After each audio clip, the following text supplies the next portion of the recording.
Olá, turma, boa tarde. Olá, boa tarde, professora. Boa tarde. Eita, coisa boa. Boa tarde.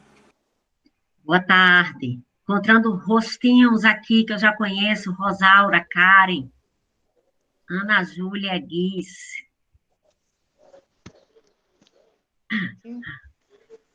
Resolveram te deixar sem aliás, com o serviço sujo, só acorrentada, fazendo notas, né? Sentimos a sua ausência. Ah, que bom, Letícia, boa tarde também. Estamos aqui tentando finalizar notas, semestres, mas está todo mundo vivo.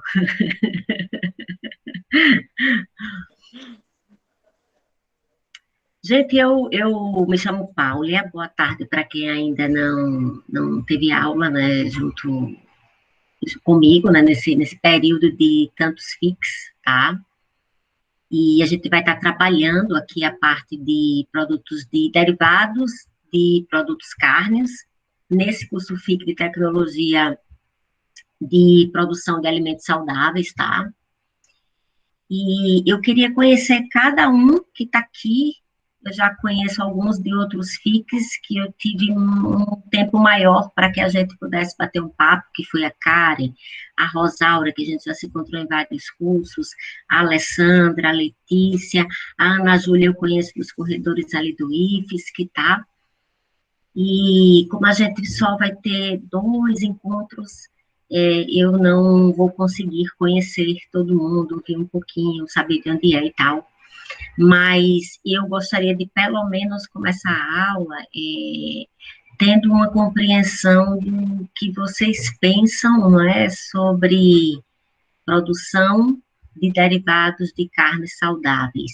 E aí eu queria ouvir vocês, se vocês enxergam isso como algo saudável, se não é saudável, o que é que mais incomoda na produção de derivados de carne, e, de alguma forma, saber se vocês, como é que vocês estão aqui, o que é que vocês esperam do curso, e a partir disso a gente construir nossa aula.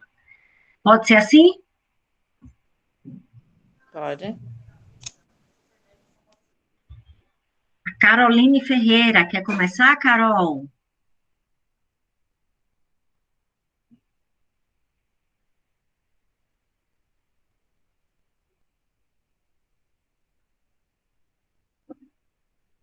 Juliana Clímaco. Oi, prof. Eu agora não posso porque eu estou no trânsito. Eu liguei só para não perder a aula. Perfeito, fica aqui com a gente, tranquilo. Ana Júlia, eu vou passar para ti, assim eu te ouço. Está me escutando bem? Está me escutando? Tá bem baixinho, mas eu vou botar aqui meu fone para ver se eu consigo ouvir melhor. Tá melhor? Fala aí, Ana Júlia. Ah, tá. É que eu não estou em casa, então hoje eu estou fazendo a aula meio que tentando fazer a aula hoje. Então, eu sou a Ana, né, as meninas já me conhecem, eu também conheço a professora Paulia dos Corredores do IFES, que eu fiz o técnico em cozinha, foi 2019, e boas lembranças. Gosto muito do IFSC por causa disso. Eu sou nutricionista, mas não atuo, né? Atualmente eu sou funcionária pública na parte de enfermagem. Então, hoje eu estou de folga, mas eu estou fazendo alguns exames hoje aqui no centro e eu vou ficar 1 hora com a professora, depois eu vou ter que sair, porque eu tenho conseguido os compromissos hoje, mas vai ser bom enquanto durar, né? Com relação ao curso, eu acho muito importante a gente estar estudando. Hoje é realmente uma aula que eu não vou conseguir vê-la completamente agora, mas eu vou rever em casa, porque eu acho que tem muitas dúvidas ainda, né? E eu acho que é um assunto que exige bastante comprometimento, que eu sei que dá muitos problemas com relação né, aos produtos cárneos, assim. Então, prazer, né, conhecê-la finalmente, professora. ouço muitos elogios da professora. Obrigada, Ana Júlia. Que bom, que bom. Então, fica aqui com a gente nessa horinha, vamos aproveitar, tá? Não tem Sim, pode deixar. Um abraço para todas. beijão. Angelina Petri.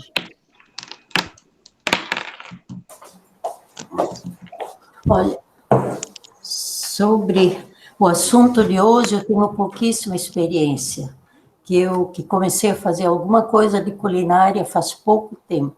Então, estou na expectativa de ver o que eu vou aprender. Maravilha, dona Angelina. Fica por aqui com a gente. Karina Minova. Boa tarde, Karina. Olá, boa tarde. Estou te escutando bem baixinho, não sei se somente eu.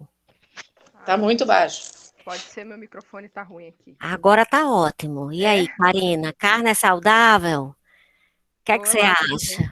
Tudo bem. Ai, eu acho que na medida certa, sim. Maravilha. Ok. Queres dizer mais alguma coisa? Não, tô curiosa para o conhecimento de hoje. Bem curiosa.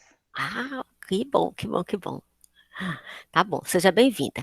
Obrigada. Denise, boa tarde, Denise. Bom te rever aqui, mulher. Agora eu vou deixar minhas alunas à vontade, porque eu já conheço elas, para que elas possam me dizer o que é que elas acham de carne saudável. Denise quer começar, mas eu quero ouvir a Karen, eu quero ouvir a Rosaura, eu quero ouvir a Letícia, a Alessandra. O que é que vocês acham da carne? É saudável, meninas? Bom, eu não deixei, mas eu diminui muito o consumo de carne vermelha nos últimos tempos, né? Coisa pessoal, mas eu continuo achando que é saudável, desde que consumida na quantidade certa, né, a forma certa. Quanto aos derivados, quando eu compro, a minha preocupação é sempre aditivos, conservantes, o que está sendo adicionado, como está sendo feito, para que seja da forma mais saudável, com menos aditivos, se tiver alguma coisa que sejam naturais, né? Essa é a minha preocupação com isso, né? Com as carnes, derivados. Perfeito, Karen, você pegou assim no ponto-chave. Vamos falar muito sobre isso aí. Quem mais quer falar? Denise? Posso falar? Rosaura, manda Rosaura. Complemento do que a Denise falou e a questão do consumo moderado, especialmente a parte dos embutidos eu quero aprender, ter um conhecimento maior. Ô, vida difícil essa dos embutidos, não é, Rosaura? Sem dúvida. Sem dúvida. As substituições também eu acho importante aprender. Sim, sim. É o ponto de virada. A gente vai discutir um pouquinho isso aqui. Alessandra? Oi, prof. Boa tarde. Boa tarde. Então, eu, na verdade, estou até curiosa, porque eu não sabia que a gente ia ter esse assunto de produtos com carne no curso, então estou bem curiosa para ver o conteúdo. Eu particularmente, eu não consumo carne vermelha já faz uns 15 anos, e quase nada de embutidos, então eu como peixes e frango, também não consumo carne de porco. É por uma questão pessoal mesmo, de paladar e de digestão, que eu tenho, me sinto um pouco desconfortável. Mas eu, por ironia do destino, estou com um princípio de anemia, então tive que voltar a médica me pediu para voltar a consumir a carne vermelha, então estou consumindo aí umas 3 vezes por semana, mas eu até tenho a sorte de ter um tio que ele tem criação de gado, e esse final de semana, inclusive, matou um boi e vai me ceder a carne, o fígado, né? Principalmente o fígado, que eu tenho muito receio de comprar fígado no supermercado, que é o órgão que que faz toda a parte de metabolização dos hormônios, das enzimas, então eu não compro, não como. E aí ele vai me disponibilizar esses alimentos, estou bem feliz, tem que ir lá buscar antes que ele dê para outro, porque é um gado criado no terreno, no pasto dele, então é isso assim. Então estou curiosa para ver a aula de hoje. Maravilha. A Alessandra era uma das alunas que eu gostaria de localizar nesse curso, gente, porque a gente sempre vai encontrar, quando vai falar de carnes, um grupo que não consome carnes de nenhum tipo, nem branca, nem vermelha, um outro grupo que consome somente as carnes brancas. Então, que bom que a Alessandra já se pronunciou e já colocou isso aqui e trouxe informações maravilhosas, gente, que a parte da carne que tem a maior quantidade de ferro é realmente o fígado, não é? Por um outro lado, não é? Ele tem uma quantidade enorme de ferro, não tem alimento que consiga bater a quantidade de ferro que o fígado tem. Por um outro lado, é também onde ocorrem vários metabolismos, não é? E com isso há também uma concentração de outros componentes. Mas que bom, Alessandra, fique aqui, vamos ouvir, vamos trazer um outro lado dessa conversa, vamos colocar as cartas na mesa sobre as carnes vermelhas, tá bom? Que bom. Denise, queres falar alguma coisa? Sobre carne? Sobre carnes. Tá. Eu acho que não é essencial pro ser humano, né? Embora é para os outros animais, né? Porque a única coisa, eu acho que, se não me falha a memória, que não tem que tem na carne, se a pessoa quiser substituir, seria a vitamina B12, né? Eu acho que é isso, a B12, né? Que não Isso é mesmo, difícil de encontrar em outros substitutos. Mas eu acho que não é acho que não é elemento funcional, né? Embora tenha proteína, mas tem outros produtos à base de proteína, né? Porque a carne eu acho que tem colesterol, tem vários produtos também que são maléficos, né? Eu vejo assim, é uma faca de dois gumes, né? Tá ouvindo? Tô sim, Denise, e Tá. tu trouxeste realmente todas essas questões que envolvem a carne, a questão da vitamina B12, o colesterol, nós vamos falar sobre isso aqui também. E que bom que é também alguém que tem uma interpretação diferenciada. Eu já ia pedir, eu estou tentando identificar quem são, né? E já vou pedir para que participe da aula, traga um ponto de vista, nem que seja oposto, tá? Vocês já me conhecem, eu sou muito tranquila para receber um ponto de vista oposto. Então, é isso que eu queria dizer no início da aula, tá? Então, vamos criar um ambiente de que a gente vai falar de ciência, de que a gente vai falar de conhecimento. E quando a gente está nesse ambiente, os pontos de vistas bem embasados, eles necessitam ser respeitados e ouvidos. Então, não sai daí, Denise. Apesar da gente já se conhecer, tenho certeza que tu não vai se intimidar. E Caroline Ferreira. Boa tarde, Carol. Oi, boa tarde, professora. Tá me ouvindo? Sim, estou. Desculpa eu não ter respondido a senhora ali naquele primeiro momento. Eu estava encerrando uma atividade, daí agora encerrou, perdão. Então, referente a essa aula, eu estou bem ansiosa, porque eu tenho uma vegetariana dentro de casa, convicta, que é minha filha de 9 anos, que não come carne desde bebê, nunca aceitou de forma alguma. Eu como carne, meu marido come carne, só que ela rejeita de tudo quanto é jeito. Os exames dela sempre dão muito bem, dão todos muito bons. Então, realmente, assim, eu estou bem ansiosa para acompanhar o raciocínio da aula, para ver se realmente para ela é uma questão de que o organismo não necessita, né, desse alimento, e estou com boas expectativas em relação à aula. Obrigada, Carol.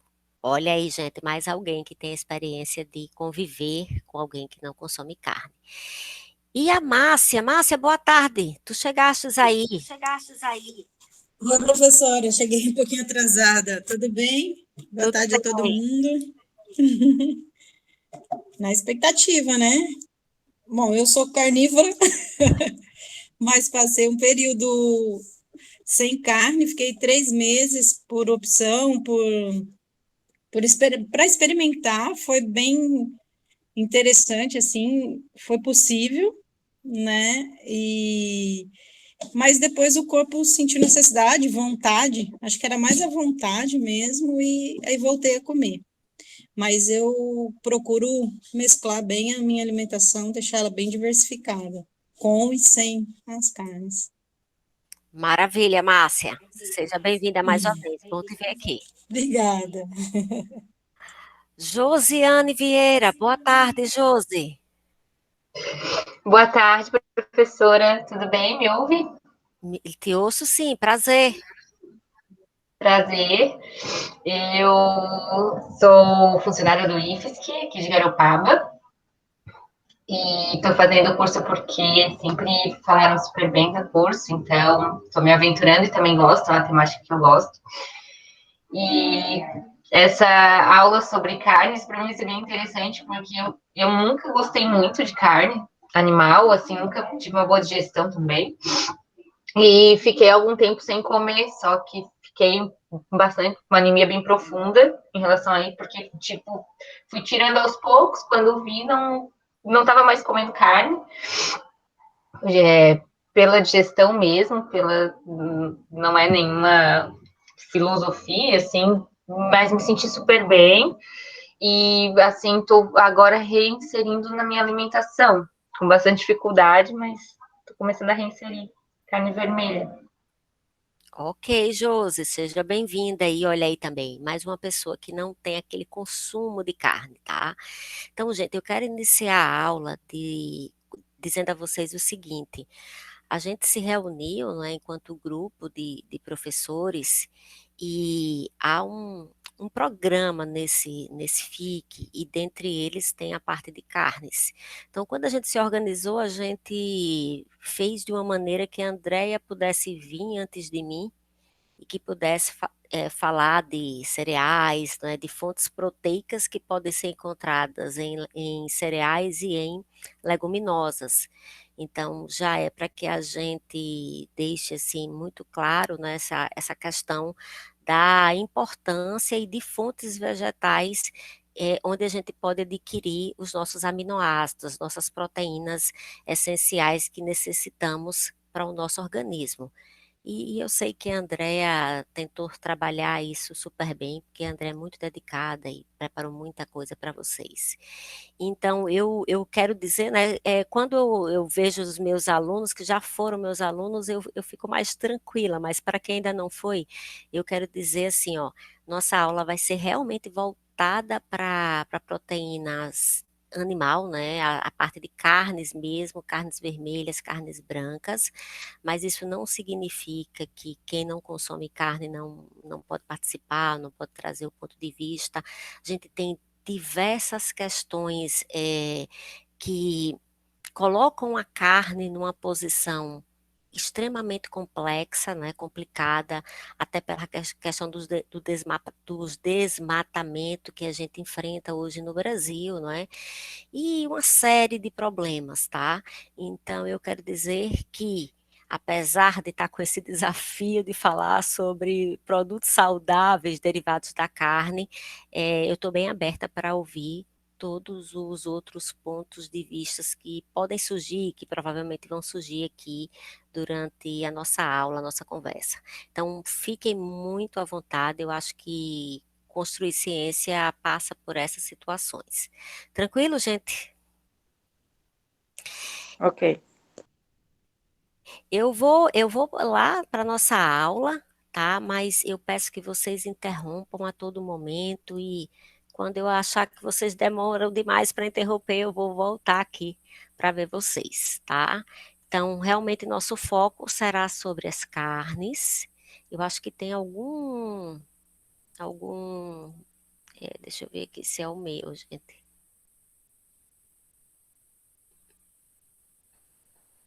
Será que é o meu fone? Só eu tô ouvindo esse barulhozinho? Eu escuto, mas é bem suavezinho, né? Bem no fundo. Ok, acho que agora foi. Acho que agora parou. Tá, então falar sobre carnes, trazendo um pouquinho da definição de carnes, essa é uma definição da legislação, Decreto 30.691, de 29 de março de 1952, que vem passando por infinitas alterações. As últimas alterações geraram uns livros aí de cada um de 500 páginas, para vocês terem uma ideia da legislação brasileira sobre carnes. Ela é densa, ela é extensa. Quem é da área de veterinária, quem é da área de zootecnia, estuda profundamente toda a parte do que a gente chama de RISPOA. Então, quando a gente define carnes, que a gente diz massas musculares maturadas, esse termo maturado que vem aqui não é da embalagem a vácuo de carne. Quando a gente traz essa definição para carne, a gente quer dizer que é uma carne que ela já passou por transformações após a fase do rigor mortis, como a gente chama, tá? Então, assim que o animal ele é abatido, ele entra em rigidez catavérica, e essa rigidez, para que ela cesse, para que ela diminua, é necessário uma diminuição do pH da carne, é necessário uma diminuição da temperatura, é necessário que as calpaínas rompam o ligamento da actomiosina, que são duas proteínas que se ligam e trazem essa rigidez, tá? Então, massas musculares maturadas só pode ser considerado carne aquele pedaço que já passou por todos esses processos. Claro que a gente pode dar uma maturação ainda maior, que é o que a gente faz quando a gente embala uma carne a vácuo e deixa ela sobre refrigeração durante 1 a 3 meses, tá? Então, essas massas musculares, acompanhadas dos seus tecidos, tendo a base óssea ou não, tendo osso ou não, vai ser considerado carne, desde que a gente faça uma inspeção veterinária naquela carne para a gente ter a certeza de que ela não vai trazer nenhum tipo de contaminantes ou algum perigo, principalmente biológico, para o ser humano. E para a gente falar de carne, gente, sempre que eu falar carnes, eu estou realmente falando de tudo. Eu estou falando de carne vermelha, eu estou falando de carne branca, eu estou falando dos peixes que são também carnes brancas, tá? Então, eu vou estar nesses 3 universos, e quando eu não estiver neles, eu vou estar falando, vou estar indicando também. Então, aqui é só para que a gente tenha uma classificação que eu sei que é muito comum, vocês já conhecem, o que é uma carne vermelha, o que é uma carne branca. A grande diferença entre elas é a presença da quantidade de mioglobina, tá? Então, nas carnes vermelhas a gente vai ter uma quantidade maior de mioglobina, tem o carneiro, tem o coelho, tem o porco, tem a vaca, e as carnes brancas, a galinha, o pato, o peru e os peixes. E a carne é saudável? Então, para responder isso a vocês, se a carne é saudável ou não, a gente vai usar uma definição da nutrição, tá? Então, hoje, para a gente falar sobre saudabilidade na área dos alimentos, a gente tem que levar em consideração o que a gente chama de 3 S's, tá? A gente tem que levar em consideração a segurança daquele alimento, a gente tem que levar em consideração a saudabilidade, que são as características nutricionais daquele alimento, sobre a sua composição de macronutrientes, sobre a sua composição de micronutrientes, e em terceiro, a sustentabilidade daquele processo produtivo. Então, para a gente pensar se a carne é saudável, se eu me apegasse a esses 3 S's, né, se eu levo em consideração esses 3 S's que vêm sendo discutido hoje no mundo inteiro, e no Brasil ainda a passos lentos em alguns campos, e o da carne é um deles que a gente vai comentar aqui, tá? Hoje a gente tem carnes seguras do ponto de vista microbiológico, do ponto de vista químico, do ponto de vista físico. Hoje nós temos carnes que têm uma característica nutricional do qual atende algumas necessidades do nosso organismo. Porém, a gente ainda precisa discutir com profundidade, com clareza, com ciência, e levando em consideração a posição do Brasil em relação à produção de carnes, sobre a questão da sustentabilidade, tá? Então, pensando apenas na questão da segurança e da sua composição química, nós vamos avaliar que a carne tem a sua posição dentro do mundo dos saudáveis. Composição química da carne, a gente vai encontrar proteínas que são compostas de aminoácidos que a gente chama de essenciais, que a gente precisa adquirir pela alimentação. Claro, hoje vocês com certeza já viram com a Andrea que existem outras fontes que poderão nos fornecer todos os aminoácidos essenciais que a gente precisa, dentre elas, das quais eu gosto demais de citar, que é uma característica da gastronomia brasileira, que é a junção do feijão com arroz. Isso daí a gente já tem conhecimento, a gente já tem clareza dessas fontes proteicas hoje em nosso país. Porém, a carne tem minerais, tem ferro, tem zinco, tem potássio, tem cobre, tem fósforo e tem o complexo das vitaminas B, em especial a B12, como a Denise muito claramente colocou aqui. É uma das grandes funções hoje das carnes, principalmente as carnes vermelhas, em fornecer esse micronutriente para o nosso organismo.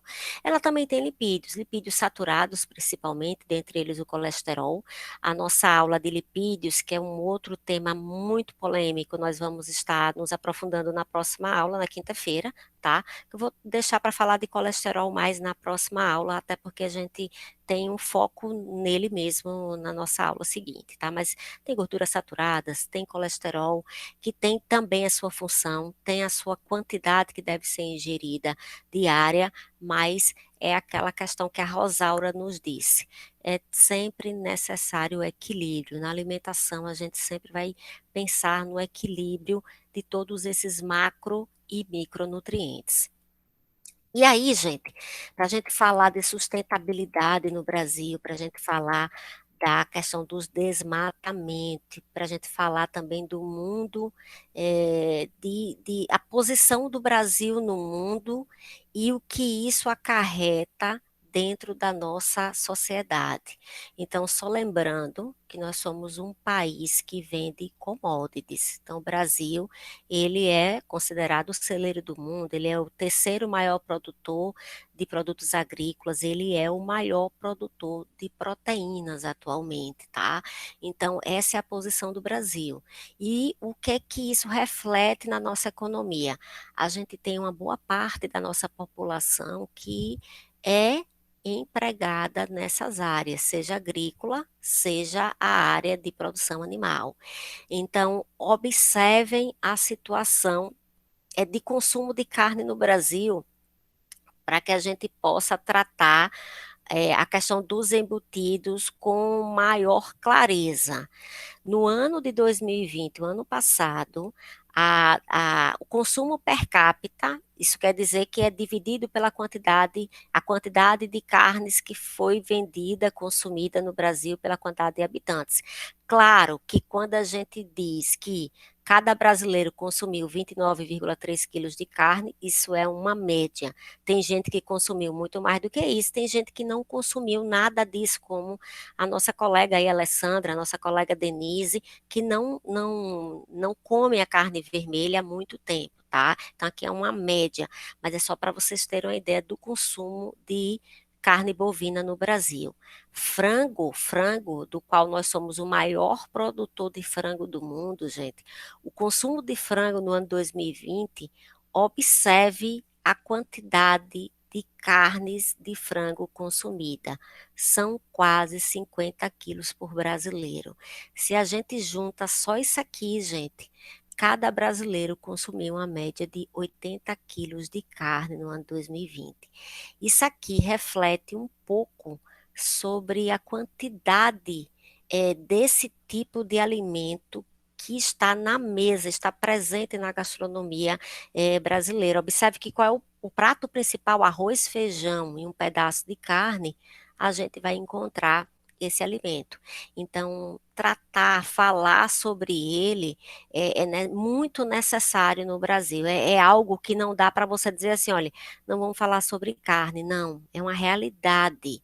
A maior parte da população brasileira consome carne, não é pouca, é muito. Não para por aí. Suíno. Consumo de suíno no Brasil foi 15,9 quilos por habitante. Vão somando aí, ó, vão somando.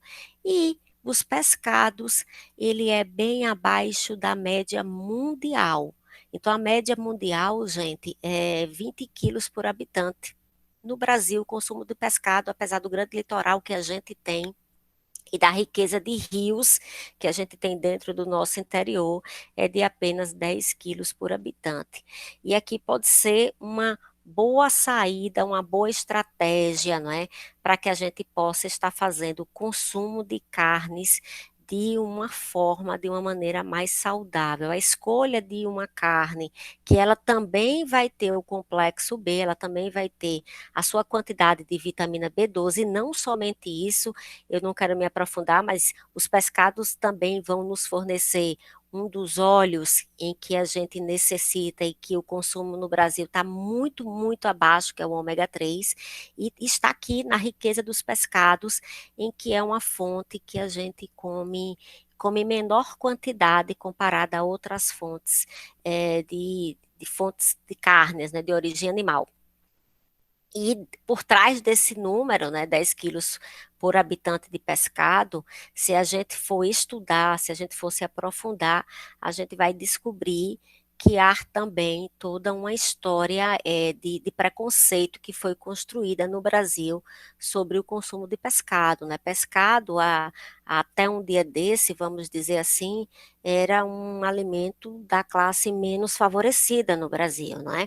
Hoje em dia é que ele vem aparecendo como um consumo para quem faz dieta, para quem quer ser fitness, e aí toda uma discussão em cima dos pescados. Mas até um dia desse não era um alimento considerado, entre aspas, nobre, ou de quem tinha um certo poder aquisitivo. Hoje é totalmente contrário, né? Quando a gente para observar também a história do pescado no Brasil, a gente vai perceber as disparidades de consumo por região. Então, a região que consome uma maior quantidade de pescado em nosso país é a região norte. Então, observe que isso está também associado com a própria história do pescado que foi construída durante todo esse tempo. Então, são várias questões em que a gente pode entrar aqui nesse universo dos pescados e também trazer um pouco sobre a pesca predatória, que a gente hoje também tem que combater, também tem que colocar na mesa para falar sobre pescados. E aí, gente, perguntas? Deixa eu ouvir vocês aqui. Alguém quer falar alguma coisa, trazer alguma ponderação?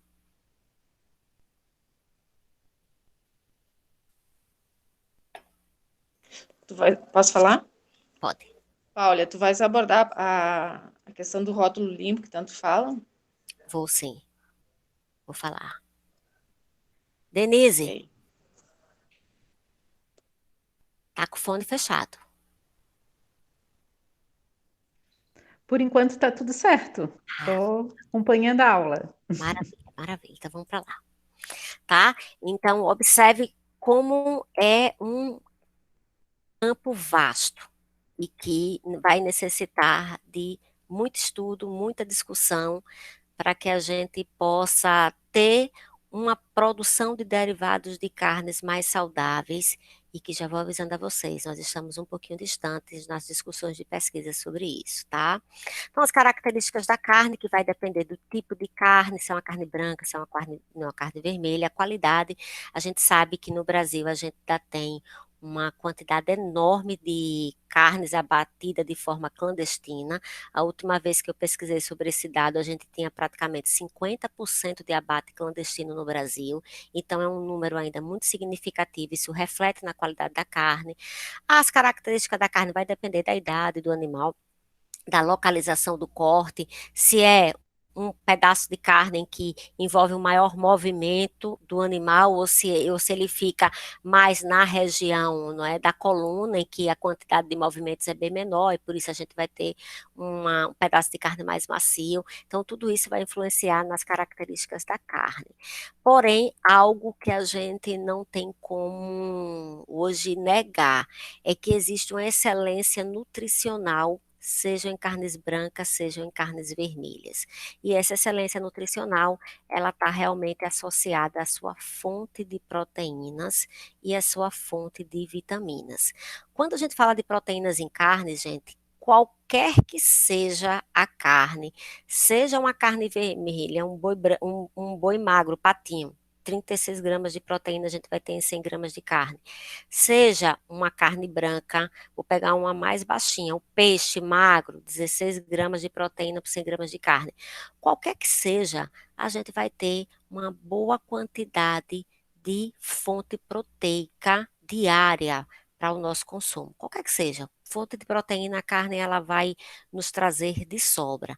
Porém, quando a gente avalia a saudabilidade da carne, é importante que a gente não fique só na quantidade de proteínas. A gente precisa também discutir gorduras saturadas, ou seja, uma carne magra ela vai ter uma percentagem de gorduras saturadas bem menor do que uma carne mais gorda, tá?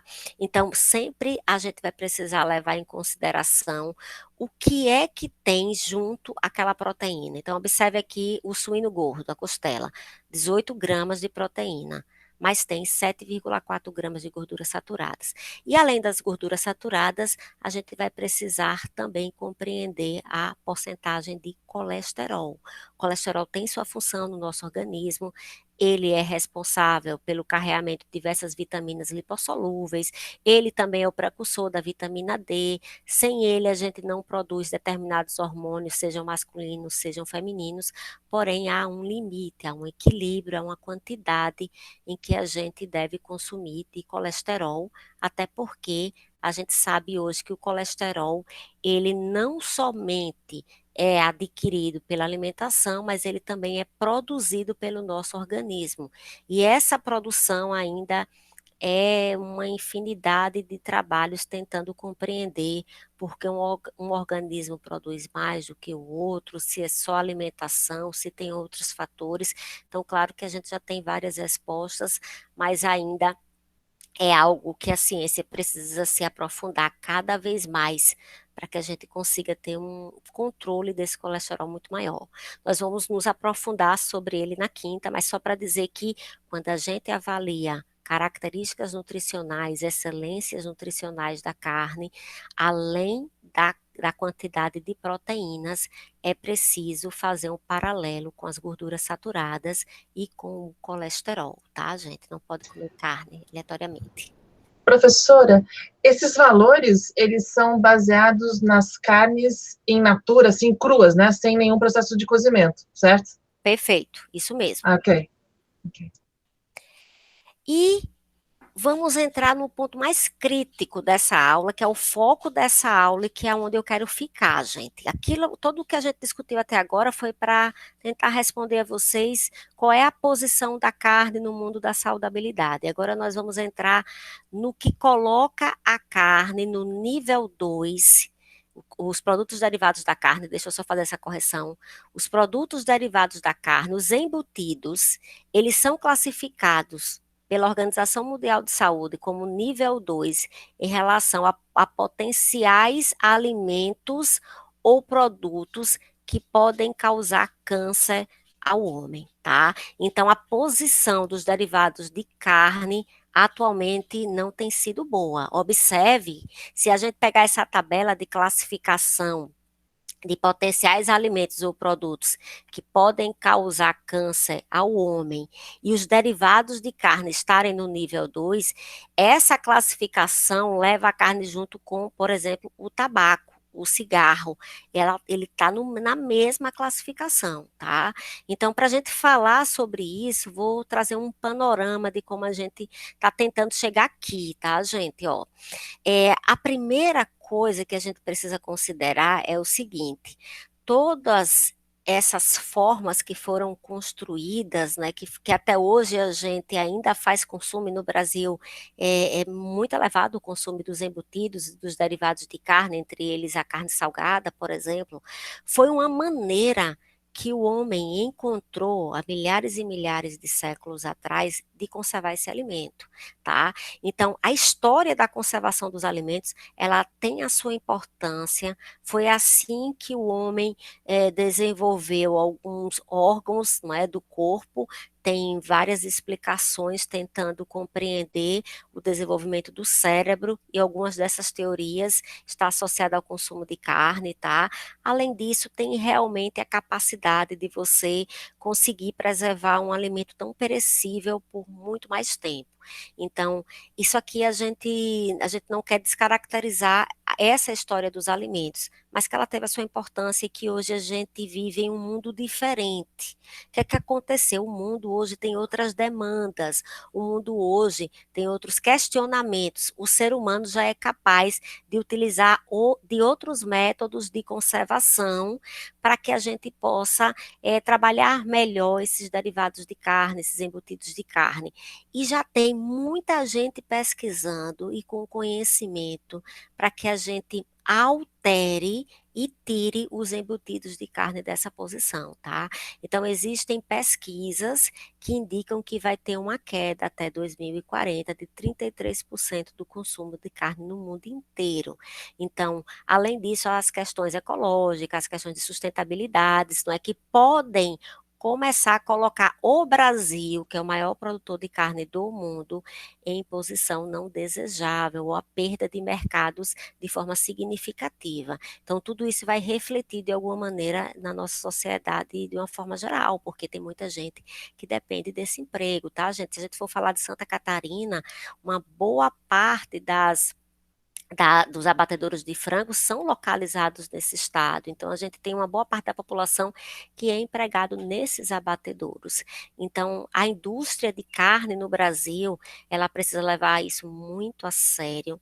E para trabalhar esse conteúdo com vocês, tá?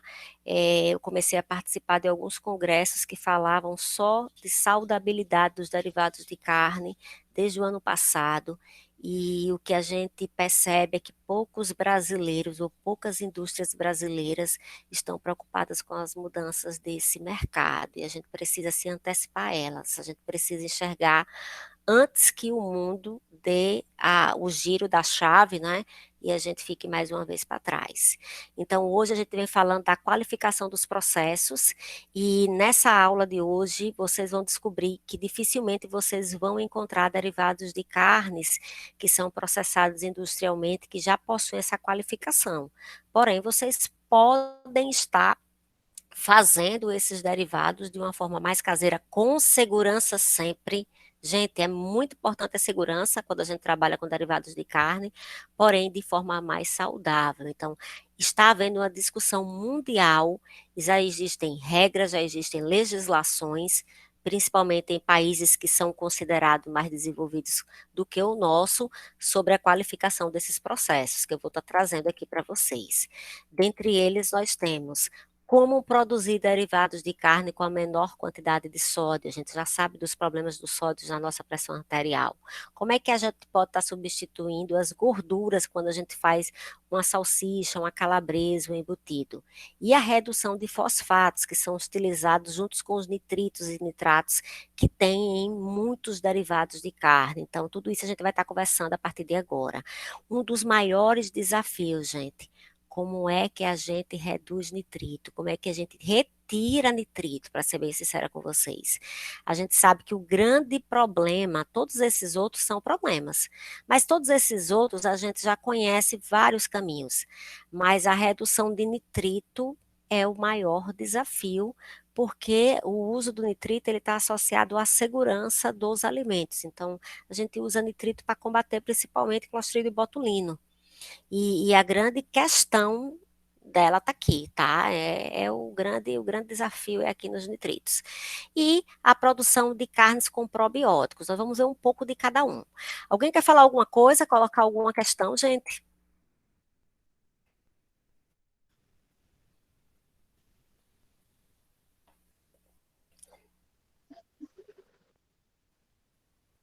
Segue aí. Vou seguir, né? Tá bom. Então, o que é que a gente tem hoje para substituir cloreto de sódio? Hoje a gente tem no mercado, gente, o que é chamado de sal light. Esse sal light, ele tem 50% de cloreto de sódio e 50% de cloreto de potássio. Então, alguns alunos meus, eu sei que já conhecem, já consumem, já viram, alguns compraram, tá? Então, no lugar da gente fazer um derivado de carne só com sódio, só com sal de cozinha, a gente pode estar usando esse cloreto de sódio e diminuir a quantidade de sódio na nossa alimentação, porque o grande problema desses sais é realmente sódio. Quem altera a nossa pressão arterial é o sódio, então tudo que a gente pode tirar dele é bem-vindo para a saudabilidade. Algumas coisas são importantes. Por questões tecnológicas, que é uma maior emulsificação da carne. Quando a gente usa o sal, a gente usa também para preservar a carne, para dar sabor e para aumentar os processos de emulsão na hora que a gente faz embutidos. Então, as questões tecnológicas sobre o cloreto de sódio, a gente já viu que temos bons resultados.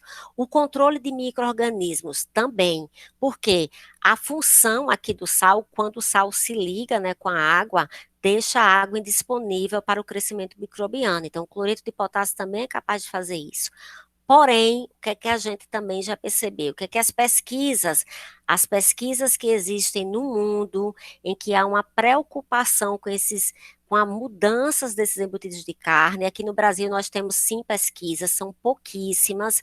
Vou dar destaque a alguns, tá? A Universidade de Santa Maria, ela está muito na frente com a pesquisa sobre os derivados de carnes mais saudáveis. A Unicamp, a USP, a Universidade do Ceará, são alguns pontos que vêm discutindo derivados de carnes saudáveis. Pontos ainda, gente, tentando caminhar e tentando encontrar espaço no mercado. Se não tiver demanda, é difícil a pesquisa andar, tá? Então, só para a gente ter clareza disso aí. Porém, o que é que a gente já sabe? Quando a gente aumenta em mais de 1% a quantidade de cloreto de potássio naquele derivado, quando a gente aumenta, começa a surgir um gosto amargo, que é um gosto residual do cloreto de potássio. Daí, vem algumas alternativas. Quais são essas alternativas? A gente pode estar usando extrato de levedura, e quando eu falo de levedura, é Saccharomyces cerevisiae mesmo. Então, hoje a gente já vem fazendo testes em que a gente substitui uma parte do cloreto de sódio por Saccharomyces cerevisiae. A Saccharomyces cerevisiae, ela é capaz de formar produtos ácidos, né? Produtos da fermentação láctica e que vai trazer essa característica mais amarga e mais salgada para o alimento. Então, já tem trabalho dizendo, ó, vamos usar um pouquinho de Saccharomyces cerevisiae, vamos usar um pouquinho do fermento que a gente utiliza para fazer pão. Então, quem gosta de brincar em casa de derivados de carne, pode estar brincando com extrato de levedura. A gente tem alguns aminoácidos que são encontrados principalmente em algas marinhas, também que já vem sendo testado para a gente substituir o cloreto de potássio. Aqui no Brasil é mais difícil a gente encontrar esses extratos, mas eles têm. Nós temos outros sais, que é o cloreto de magnésio, que não é tão conhecido, já o cloreto de cálcio é muito mais conhecido, e hoje ainda a passos lentos, quase que a gente não encontra no mercado, é o próprio cloreto de sódio no formato micronizado, é um pó bem pequenininho, no tamanho de micro. Esse tamanho micro, gente, que ele vai mais ou menos de 200 nanômetros a 1000 nanômetros, é mais ou menos o tamanho de um elemento que é considerado micronizado, ele tem uma capacidade de penetração na carne muito maior do que um sal comum, do que uma salmoura, principalmente de um sal grosso. Então, como a capacidade de penetração na carne dele é maior, a gente acaba diminuindo a quantidade de cloreto de sódio na carne. Então, já existem essas opções. No mercado, aqui no Brasil, dificilmente nós vamos encontrar, dificilmente, porque a gente ainda não tem uma demanda significativa, tá, gente? A gente precisa estar falando sobre isso. E, além disso, tem algo que eu acho maravilhoso, fantástico, até pela minha formação mesmo, né? Quem já foi meu aluno sabe que eu tenho uma formação na área de engenharia de alimentos, são as tecnologias verdes. Então, são tecnologias novas que vêm surgindo no mercado para que a gente consiga diminuir a carga microbiana de um alimento sem nenhum aditivo. Quem são elas? Alta pressão, muito pesquisada aqui na Universidade Federal de Santa Catarina, o ultrassom e o campo elétrico pulsado, que também a galera aqui tem estudado bastante. Então, é a gente preparar um embutido, passar por esses processos, e esses processos são capazes, devido às suas características físicas, a alta pressão é realmente uma aplicação de uma pressão imensa, grande. Com isso, você acaba estourando a célula microbiana, e no momento que você estoura ela, você destrói, e quando você destrói o micro-organismo, você não vai precisar mais de uma grande concentração de sal para conservar, você não vai precisar mais de uma grande concentração de nitrato, é uma maneira, e o ultrassom e o campo elétrico, que são cargas elétricas, tanto um quanto o outro, de uma forma que a gente consiga destruir o micro-organismo, tá? Então, já existem tecnologias para isso, elas precisam ser colocadas em práticas em grandes quantidades. Emulsões cárneas. Então, quando eu falo de emulsões cárneas, estou me referindo a embutidos, que é uma cominuição, a trituração da carne. E nisso a gente vai colocar sal, outros ingredientes que vão ajudar a criar uma dispersão, uma emulsão cárnea, onde a gente vai ter água, a gente vai ter gordura, a gente vai ter proteína. O que é que a gente tem nessa emulsão? A gente tem sal, a gente tem gordura, a gente precisa controlar pH por causa do desenvolvimento de micro-organismos, a gente tem nitrato e nitrídeo, que são os sais de curas, e é importante que isso ocorra em temperatura baixa quando a gente está fazendo derivados de carne. Então, a carne tem que estar bem refrigerada, de 5 a 10 graus, a sala tem que estar refrigerada, tudo isso é preciso ter muito cuidado, porque a carne, um produto de origem animal, é muito, muito contaminado, tá? E tudo isso a gente usa apenas com a única função, emulsificar. O que é que a gente tem hoje para emulsificar a carne, que ajude a emulsificar a carne? O que a gente mais usa para emulsificar a carne, além de sal, é gordura. A gente tem derivados de carne no Brasil que chegam a ter 35% de gordura. O que é que a gente tem de bom, gente? Tem coisa que vocês já viram com as outras professoras que vão ajudar a gente a compreender aqui, e nós temos alguns vídeos após o final da aula que traz um pouco desses conhecimentos. É a gente poder substituir o tocinho, o bacon, a carga de gordura que aquelas carnes têm no momento de produção de embutidos por fibras. E onde é que a gente encontra essas fibras? A gente encontra elas no trigo, na farinha de aveia, em proteínas de soja, no colágeno, que muitas vezes não tem um valor devido, é dispersado, né, jogado fora aqui no Brasil, muitas vezes a parte de colágeno, principalmente o que está bem presente na pele suína, que ainda não tem o valor do mercado que deveria ter. Nas farinhas, gente, a farinha de banana verde, ela pode estar sendo utilizada para fazer esses embutidos, eu digo a vocês, fica maravilhoso. A farinha de linhaça também pode ser utilizada, tá? Gomas, amido, e todos esses componentes vão ajudar a reter água, a trazer estabilidade para aquela emulsão. Então, não precisa somente trabalhar com gordura, nós já temos diferentes produtos que podem estar substituindo a gordura, tá? Que tem um trabalho maravilhoso da Unicamp, que substituiu uma parte dessas gorduras por farinhas de banana verde e trouxe um resultado lindíssimo. Eu deixo aqui para quem tem interesse em se aprofundar mais sobre isso. Uma outra coisa na redução de gordura é você trocar a gordura saturada para um lipídio, para um componente oleoso com perfil lipídico melhor, rico em componentes que a gente precisa. Por exemplo, um dos componentes que a gente tem falta hoje na nossa alimentação, e é de qualquer brasileiro, é o ômega 3. Até pessoas que se alimentam bem, se elas não fazem dentro da sua alimentação um consumo de peixes ou de fontes de origem de ômega 3, essa alimentação vai ter esse desequilíbrio de ômega 3, tá? Com ômega 6, que eu vou me aprofundar mais quinta-feira, e você vai ter dentro da sua saudabilidade a falta desse componente. Então, qual é uma outra proposta? É dar preferência por um melhor perfil lipídico, dar preferência pela chia, pela linhaça, pela canola, que são óleos riquíssimos em ômega 3. Ou óleos que também possuem ômega 9, o óleo de oliva, o óleo de girassol, eles também podem estar sendo utilizados na produção desses embutidos.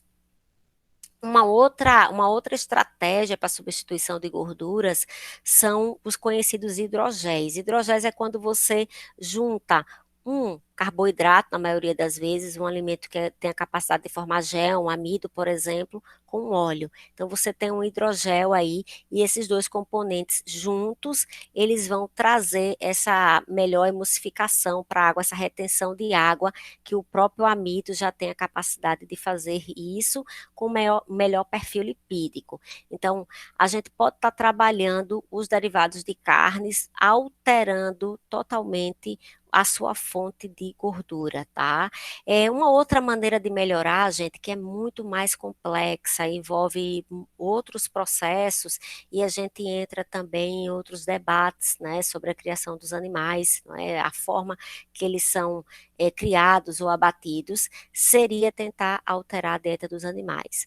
Porém, né, quem trabalha com processamento de alimentos acha bem melhor que a gente fique na substituição mesmo por outros elementos que a gente já encontra mais facilmente na natureza, né? Já tá bem disponível para que a gente possa trabalhar sem mexer tanto na dieta dos animais, que a gente sabe que isso aqui é um caminho longo, envolve adaptação e às vezes leva a um certo sofrimento do animal, tá? Então, vamos tentar trabalhar com a substituição mesmo das gorduras por óleos. Redução de fosfato. Fosfato, qualquer embutido de carne vai ter fosfato, tá, gente? Eles vão estar lá, e um dos grandes críticas em relação aos polifosfatos é realmente a destruição da estrutura óssea. Então, eles acabam danificando. Então, crianças, pessoas que já têm um certo problema na sua estrutura óssea, vão ser ainda mais agravados com o consumo de embutidos. O que é que a gente tem para substituir para quem quer o desafio de fazer esses produtos em casa? Então, a gente pode estar usando fibras, que nós já comentamos, nós podemos estar usando amido, que nós já comentamos, nós podemos estar usando águas marinhas, que nós já comentamos. Então, já existem estratégias para isso. Uma outra maneira para a indústria, para que a indústria saia desse caminho de uso de tantos aditivos químicos, é realmente optar por outras tecnologias que estão aí dando de carrada em países desenvolvidos, gente. A Europa já trabalha muito com tecnologias verdes, os Estados Unidos e a China, que um dia desse não tinha nenhum tipo de tecnologia verde, ela hoje tem uma quantidade de indústrias a alta pressão, por exemplo, que é o campo que eu mais trabalho, é muito maior do que toda a Europa. Então, a América Latina não tem nenhuma indústria com grande porte, com alta pressão. O que a gente tem são laboratórios pilotos. Então, há um caminho muito grande aqui para a gente percorrer e estar trabalhando, né? Uma vez que nós somos o maior produtor de carne do mundo, a gente precisa dar um pontapé gigante nas alterações que são necessárias para a produção de embutidos de carne. Já tem proposta? Já tem, né? Tem que colocar em prática. Nitrito. Gente, tem uma pesquisa muito legal sobre bactericionas, tá? Falar um pouquinho o que é bactericionas, tá? Hoje, as primeiras bactericionas, elas foram descobertas, trabalhadas em 1925, porém não houve um grande incentivo nesse estudo desse tipo de substância, né? Bactericionas são substâncias tóxicas para o micro-organismo, porém não causam mal ao homem. Então, qual é a estratégia de utilizar uma substância tóxica para o micro-organismo que não cause mal ao homem? Que no lugar da gente usar nitrito, a gente vai usar uma substância que é produzida por um micro-organismo, vai colocar nesses derivados de carne e a gente não vai precisar mais estar usando nitrito. Então, esse é um campo aqui muito promissor e que está aí precisando de incentivo para detonar. Uma outra saída, extratos naturais de ervas. Então, hoje a gente já tem tomilha, a gente tem o alecrim, a gente tem diversas especiarias que podem estar sendo utilizadas em uma determinada proporção que tem aceitabilidade sensorial. É importante a gente falar isso, não é só colocar as especiarias lá de qualquer maneira. A gente precisa ter uma aceitação sensorial, né, daquele produto, e que a gente pode também estar reduzindo, até mesmo eliminando os nitritos. Existe hoje uma forma da gente fazer embutidos com o AIPO, não é? Que quem faz embutido, quem trabalha com embutidos, conhece bastante a utilização do AIPO, que é uma fonte de nitrito também, tá? Porém, Gente, é muito importante a gente entender o seguinte: o nitrito, seja ele de origem vegetal, seja ele de origem artificial, o componente químico, gente, é o mesmo, né? O nitrito NO2-1, ele vai ser o mesmo.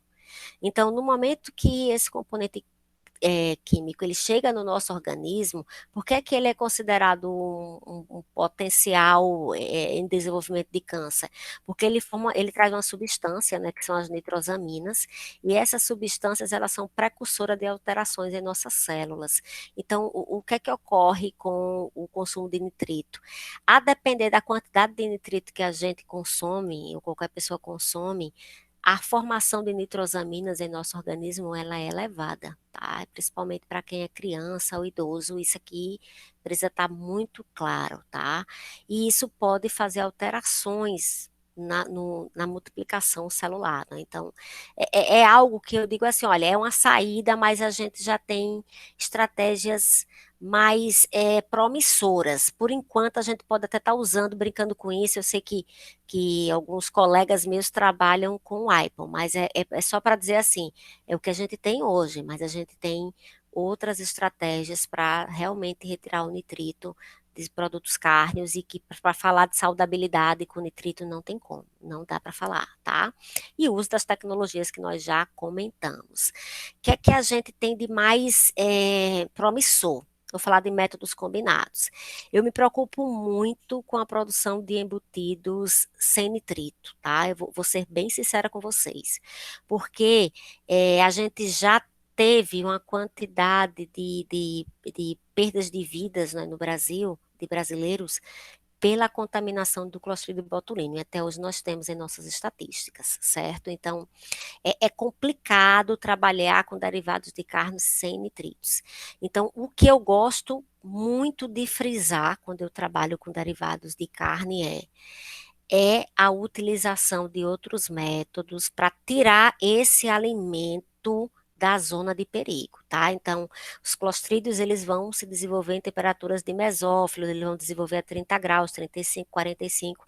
Então, esse tipo de alimento, ele precisa ser refrigerado, esse tipo de alimento, ele precisa ser congelado para que a gente tire ele da produção do Clostridium botulinum. Então, não é só assim, eu me preocupo muito quando eu vejo, não, vamos fazer derivados de carne e não usar nitrito. Não é bem assim. Então, a gente precisa ter clareza dessas situações. E a outra é a questão de vários trabalhos que demonstram que a produção de derivados de carnes, a gente vai avaliar a quantidade de nitrito, está bem superior ao que é permitido. Então, as pessoas, às vezes, não têm uma noção da quantidade máxima ou do perigo que esse produto químico pode trazer. Então, tudo isso a gente precisa ter clareza na hora que a gente trabalha com saudabilidade de carnes, com pé no chão, com informações precisas desses produtos, tá, gente? Sem levar todas essas questões a sério. O que é que a gente encontra de dificuldade hoje no Brasil? A primeira coisa, tá? A nossa legislação, ela não dá uma permissão para que a gente substitua gorduras, por exemplo. Então, a gente precisa avançar nisso aqui. Isso aqui está muito associado a mercado, isso aqui está muito associado a poder das indústrias, tá? Então, isso aqui a gente precisa discutir dentro da ciência, mas a gente precisa também estar trazendo as indústrias para uma alteração nas suas formulações, e com isso a gente está mexendo na legislação. Todas essas alterações, elas envolvem custos, e alguém precisa pagar por esses custos, tá? E às vezes não há um interesse em produção mais saudáveis desses alimentos. Esses custos envolvem uma análise sensorial. Então, vou contar para vocês o que eu ouvi num dos últimos congressos que eu participei sobre a produção de carnes saudáveis. Na Europa, eles fizeram uma alteração na legislação em que todas as indústrias de origem animal, elas têm 10 anos para diminuírem sal, nitritos e gorduras nos derivados cárneos. Para quê? Para que a população ela vá aceitando essas alterações com o passar dos anos. Então, a cada ano tem uma meta para ser atingida. E, paralelo a isso, tem as pesquisas para que se possa estar fazendo esses substitutos. Então, lá, a legislação já avançou em relação a gorduras, a legislação já avançou em relação à quantidade de sódio, e aqui a gente ainda está a passos lentos. Se a gente puxar essa conversa aqui no Brasil, a gente ainda não tem. Então, o que nós estamos fazendo aqui hoje à tarde, discutindo saudabilidade de carne, é muito, muito importante, tá? E o incentivo, que é realmente pessoas interessadas em comprar aqueles produtos. Então, eu vou ter retorno se eu for vender uma carne em que eu reduzi gordura, se eu for vender um embutido de carne que eu reduzi sódio, não é? Será que eu vou ter incentivo? Será que esse produto também vai ser acessível para quem quer comprar? Então, tudo isso precisa ser considerado. E aí vem outras alternativas de substituição de sódio, substituição de nitritos, que é o uso de especiarias e temperos, o alecrim, louro, orégano. Quando a gente faz todos esses embutidos, esses componentes, eles trazem na sua composição química substâncias antimicrobianas, substâncias antioxidantes, e essas substâncias, elas vão inibir o que a gente chama de oxidação lipídica, a rancidez, tá? E podem estar substituindo uma boa parte do sal, tá, gente? Uma boa parte do sal. Eu digo mais, não pode cloreto de sódio utilizar outras fontes salinas, utilizar leveduras, utilizar cloreto de potássio, utilizar cloreto de magnésio. Então, a gente tem uma infinidade de produtos que a gente pode estar brincando e trazendo novas formulações para a nossa dieta. E a gente não poderia deixar de falar do Clean Label, tá, gente? O Clean Label, se você fizer uma pesquisa no Brasil, quem conhece Clean Label, pouquíssimas pessoas vão dizer, eu já pelo menos ouvi falar, que é o rótulo limpo. E na área de carnes, esse Clean Label, ele tem que chegar com toda a força. O que é que isso significa? Isso significa que quando você lê a rotulagem de qualquer alimento, e eu vou me aprofundar nas carnes, que é o foco da nossa aula, é que você seja capaz de identificar todos os ingredientes que são utilizados naquele alimento. Aqueles ingredientes, eles não podem ser desconhecidos. As suas funções, as suas alterações do nosso corpo, elas não podem ser desconhecidas. Então, eu não posso ler um ingrediente que eu tenha lá, INS 221. Quem é INS 221? Eu vou ler um ingrediente, tem lá polifosfato. Então, as pessoas não conhecem esses ingredientes. Então, há uma tendência mundial para que a gente trabalhe um processamento de alimentos mais saudável, mais sustentável e seguro, que são os 3S, e que as pessoas sejam capazes de identificar todos os ingredientes que são usados. Uma diminuição dos aditivos, isso tem que estar claro na embalagem, tá? Se são processos desde a criação ou a produção agrícola sustentáveis, e que a gente tenha transparência dessas técnicas de processamento. Então, não é algo longe, tá? Só para dar um exemplo para vocês.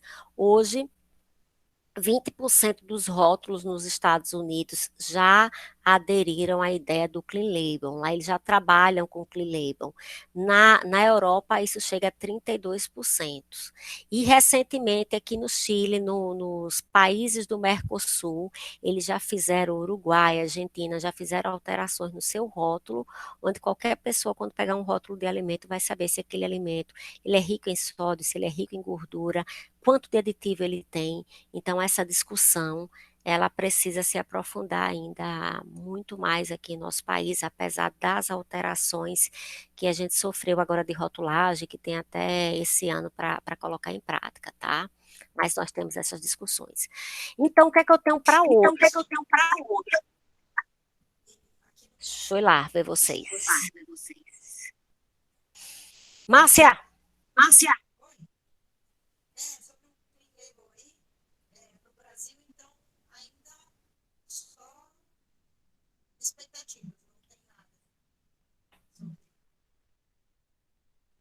Márcia, eu te ouvi bem baixinho, mas Oi? agora melhorou. Ah, desculpa. Então, a senhora estava falando sobre a rotulagem do Clean Label, né? E aqui no Brasil, então, ainda não tem nada a respeito, só na América Latina e na Europa?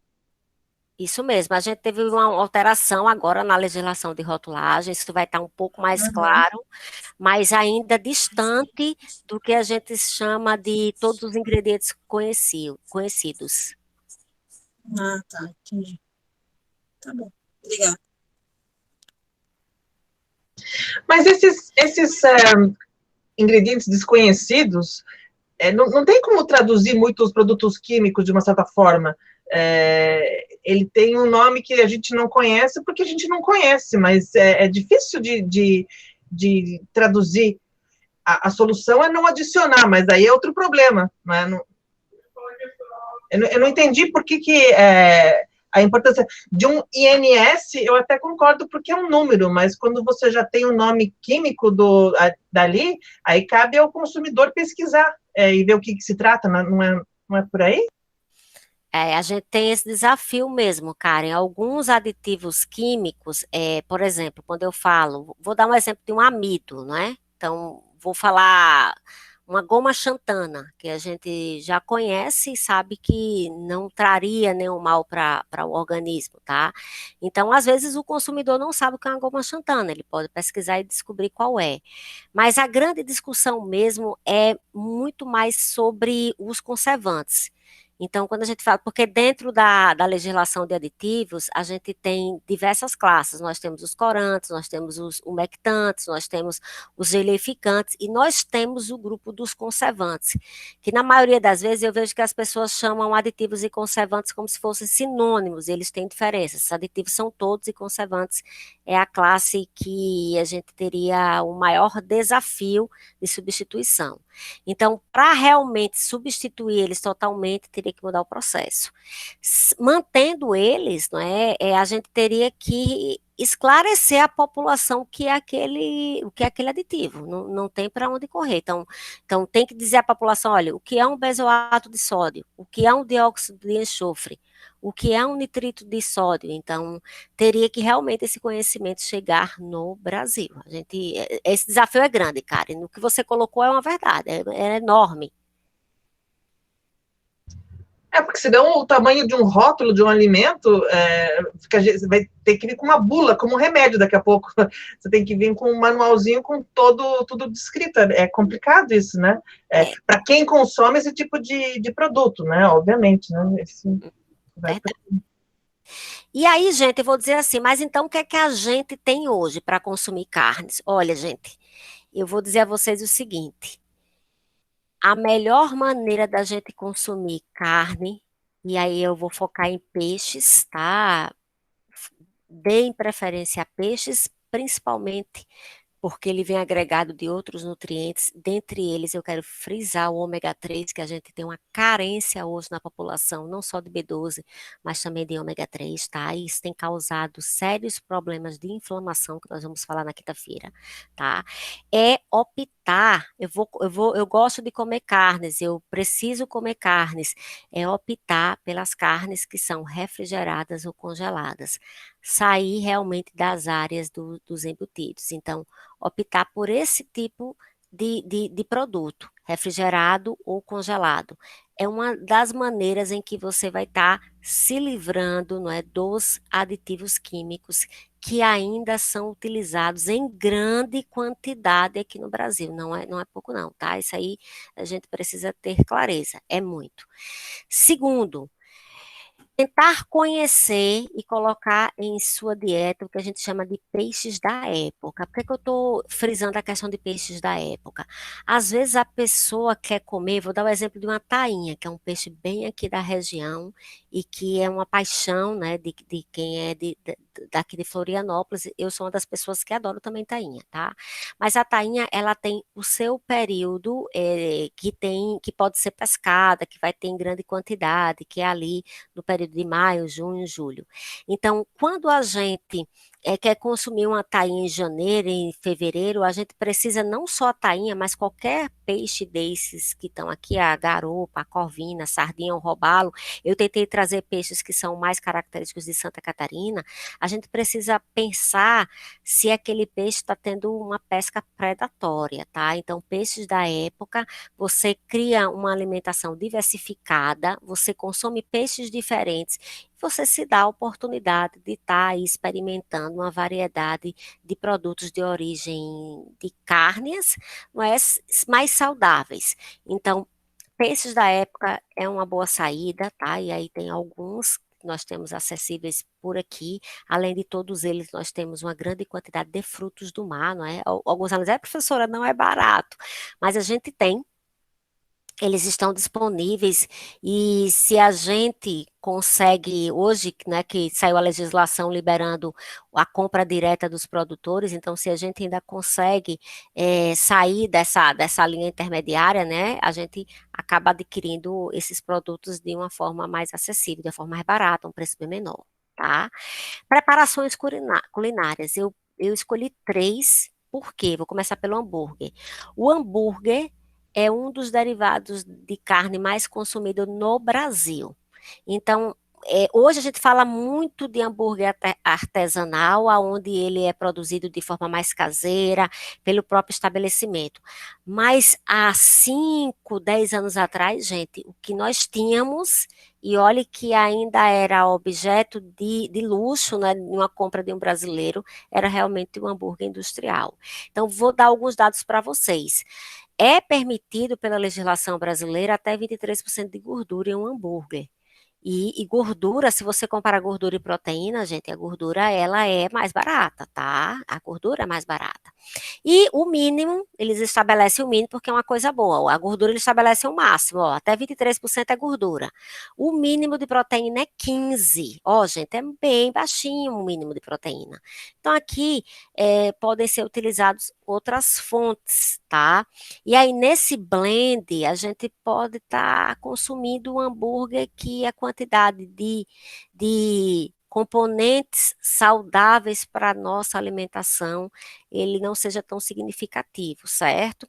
Então, considerando essas características, né, que a gente tem pela instrução normativa número 20, de 31 de julho de 2000, foi modificada recentemente, e é isso que a gente tem algumas propostas de se preparar realmente, infelizmente, é o que a gente tem hoje, é realmente tentar fazer isso em casa, tá? Uma outra preparação culinária, almôndegas. Observe o blend da almôndegas. Blend, quando eu falo, são diferentes partes, diferentes cortes de carne. Eu posso ter até 18% de gordura na almôndega e a quantidade de proteína, ela diminui, gente. Ela cai para 12. Então, no hambúrguer 15 e na almôndega 12. Então, você pode fazer em casa com uma quantidade muito maior. Ainda é permitido 10% de carboidratos, tá? Então, são esses blends. Se eu for aqui para a nossa aula, eu vou falar do último por último. Eu tenho, nessa preparação, eu não vou passar o vídeo, só quero mostrar para vocês alguma coisa legal desse vídeo aqui. Nesse vídeo aqui, gente, que é um hambúrguer que é feito em casa, certo? Então, quando vocês forem avaliar esse vídeo, vocês vão ver que ele vai ter como composição os temperos, alho, cebola, mas o que eu quero mostrar da composição dele. Aqui tem a carne de frango, mas você pode usar qualquer uma outra carne, tá? A carne de frango é uma opção, mas o que eu mais gostei dessa preparação, substitui a gordura pela farinha de aveia. Então, é uma opção mais saudável. E aí você não tem aditivos químicos, porém, ela utiliza diversos temperos, entre eles a páprica, a pimenta preta, que são temperos que possuem substâncias antimicrobianas, tá? Substâncias antioxidantes, que vão trazer um derivado de carne muito mais saudável. E um método de conservação, congelamento, gente. Congelamento. Preparei, não vou consumir, vou congelar. Então, essa é uma proposta aqui de um produto derivado de carne mais saudável, que a gente pode estar fazendo em casa. A outra, gente, essa almôndegas, que eu vou só explicar para vocês porque é que eu também escolhi esse vídeo.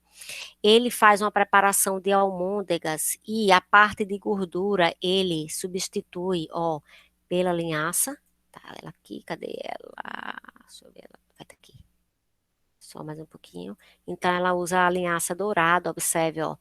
Né? Então, é uma das opções. E aí, claro, nenhum deles na internet, já vou adiantar a vocês, nenhum deles vai ter nenhum deles que eu digo assim, eu procurei bastante e eu não vi nenhum vídeo fazendo com um tipo de sal diferente do cloreto de sódio. Vocês já sabem que pode substituir pelo sal light. Então, uma dica é não usar o sal de cozinha, tá? Mas o desse vídeo, que é legal, é uma preparação de almôndegas com linhaça dourada. Então, ela não usa gordura, ela usa só a linhaça dourada. Você vai ter ômega 3, você vai ter um bom perfil lipídico e você vai ter também sua almôndegas maravilhosa, tá? E não dá para falar de derivados de carne sem falar de peixe, gente. E esse vídeo maravilhoso aqui que foi feito lá no IFSC, essa preparação, ela foi desenvolvida por 3 professores, tá? A Nicole, da gastronomia, e a Andrea e a Elinete, que participaram dessa aula. E eles fizeram um papilote, que é um peixe. Deixa eu só pegar aqui os ingredientes dele, deixa eu pegar aqui. Mas é uma pescada, ela usou uma pescada, deixa eu ver se o vídeo vai. E é uma das opções da gente estar trabalhando com peixes, que é um produto mais in natura, e trazendo uma preparação mais sofisticada para esse produto. Deixa eu ver se eu pego aqui os ingredientes dele. Se a internet me ajudar, eu queria mostrar, mas pelo jeito não está indo. Ok? Então, eu queria deixar essas 3 propostas de derivados de carne. Deixa eu ver se eu consigo mostrar ele aqui no final, mas ele é um desses aqui, ó, você abre no saquinho, e ele, além do peixe, ele tem outros componentes, como cogumelo, legumes, que podem estar acompanhando esse peixe, tá? Aqui. Pescada branca, alho poró. Observe que tanta coisa legal tem esse papilote. Era aqui que eu queria chegar. Pescada branca, alho poró, cenoura, cogumelos, tomilho, caldo de ramo, que é um tempero, alecrim, a folha de louro, limão, azeite de oliva, óleo de gengelim, tá? Então, várias coisas legais nessa preparação. Gente, é isso. Deixa eu voltar para cá, que eu quero abrir para perguntas, participações, opiniões.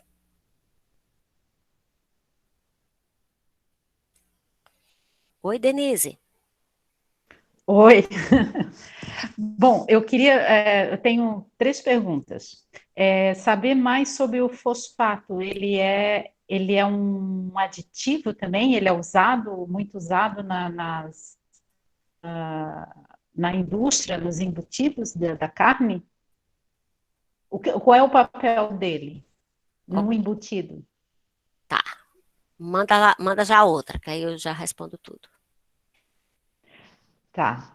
A outra é como a Karina, né? Karina falou, quando a gente vê essa sigla, né? É claro que muita gente não entende assim, nitritos, né?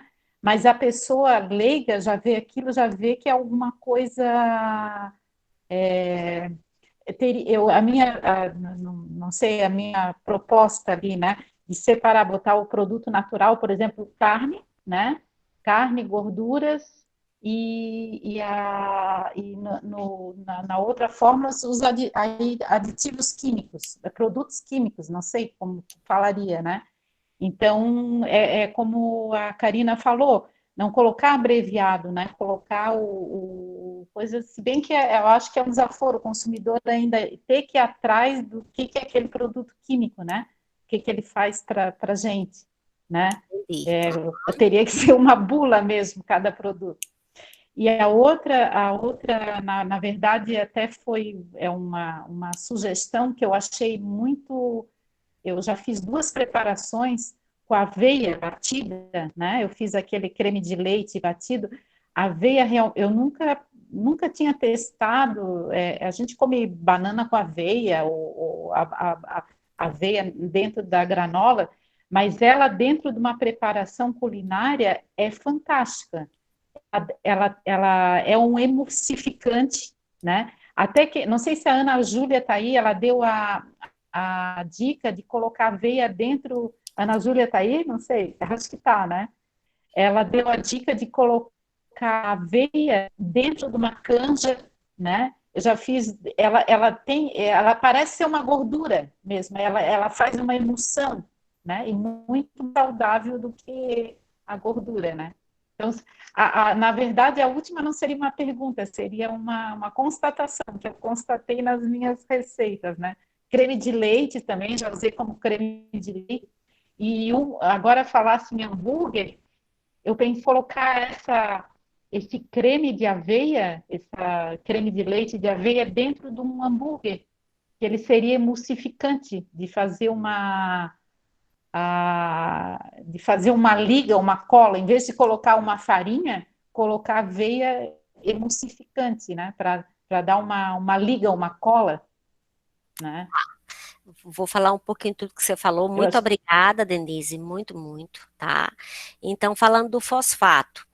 Quando a gente não utiliza os polisfosfatos, trifosfatos, que são utilizados na produção de embutidos de carne, com o passar do tempo, eles ficam muito ressecados. Observe que quando a gente faz carne de hambúrguer em casa, embutidos em casa, às vezes a gente percebe que eles ficam ressecados. Calabresa, salsichão, eles ficam ressecados com o passar do tempo. Então, a função dos fosfatos é realmente essa retenção, trazer essa característica mais, entre aspas, não é, aquosa para o embutido de carne. Então, essa é a grande função deles. A maioria dos derivados de carnes na linha de embutidos vai ter lá. Eles vão estar presentes dentro da família dos fosfatos. Polifosfatos, tripolisfosfatos, eles vão estar nessa nomenclatura, tá? Então, essa é a grande função. Mas ele é cancerígeno também, assim como o nitrato?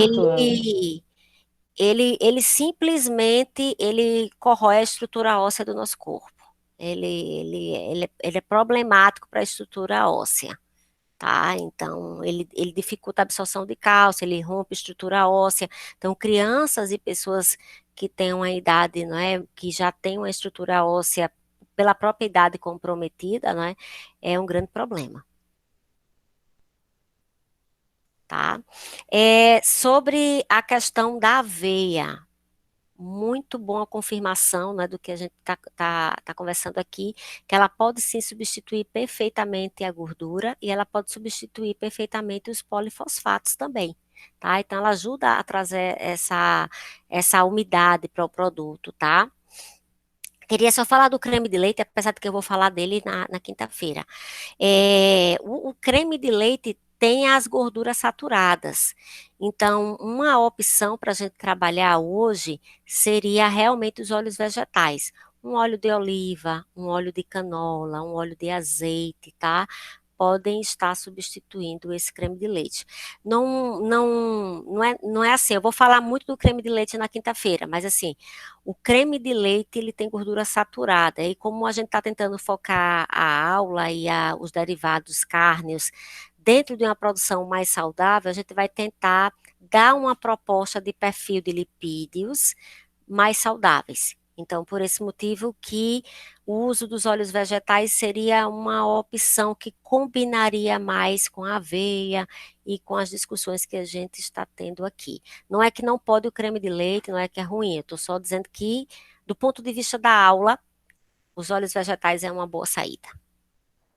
Professora, mas o creme de leite que ela está falando é um creme de leite de aveia que a gente aprendeu em outra aula. Ah, tá. Isso. Eu ia falar, obrigada. Desculpa, perdão, não tinha entendido direito. Sim, o creme de leite de aveia é maravilhoso. Sim, agora sim. Aí pode sim estar usando ele. Olha aí, gente, tanta coisa legal, tá? Me desculpa, Denise, eu tinha entendido que era o creme de leite comum, tá? E sobre professora,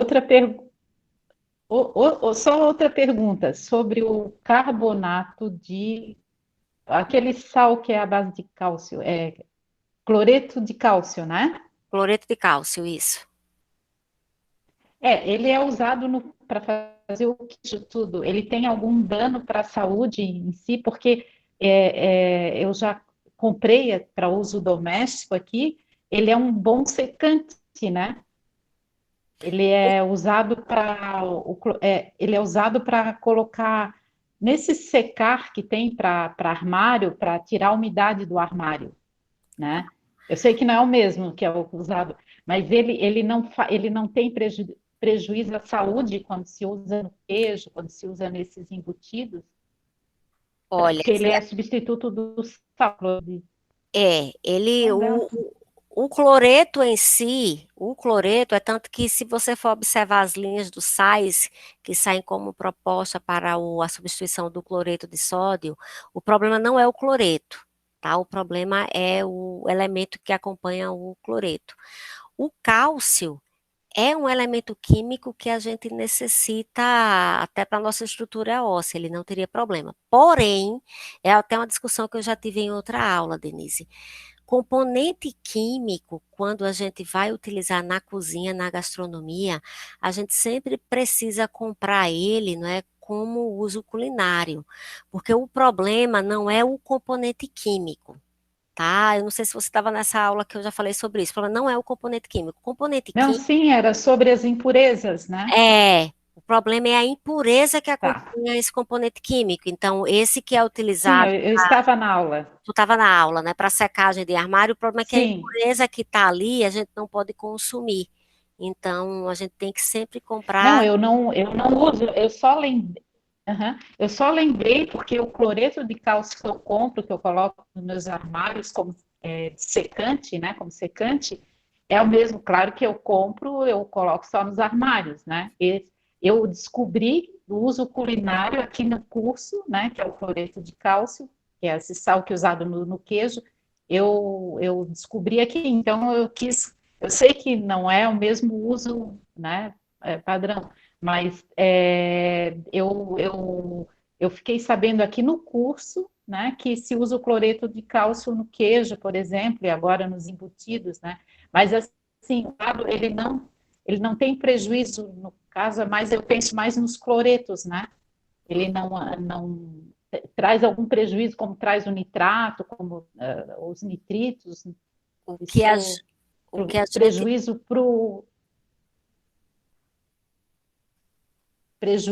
para o ser humano, para o consumo.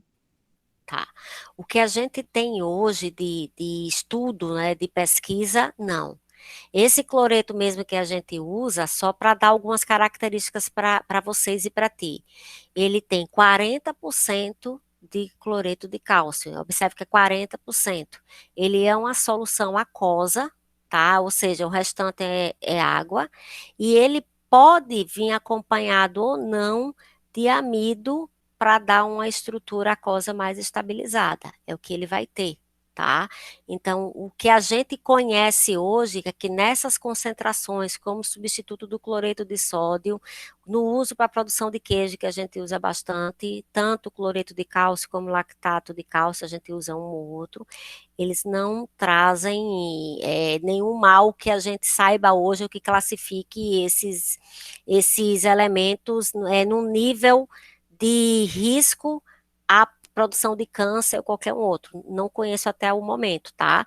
Posso até ser que tenha, mas até onde eu já li, já estudei, eu não conheço. Porém, ele tem essa característica, uma solução aquosa, tem no máximo 40% de cloreto de cálcio, pode vir acompanhado de amido ou não. É um sal para consumo alimentício.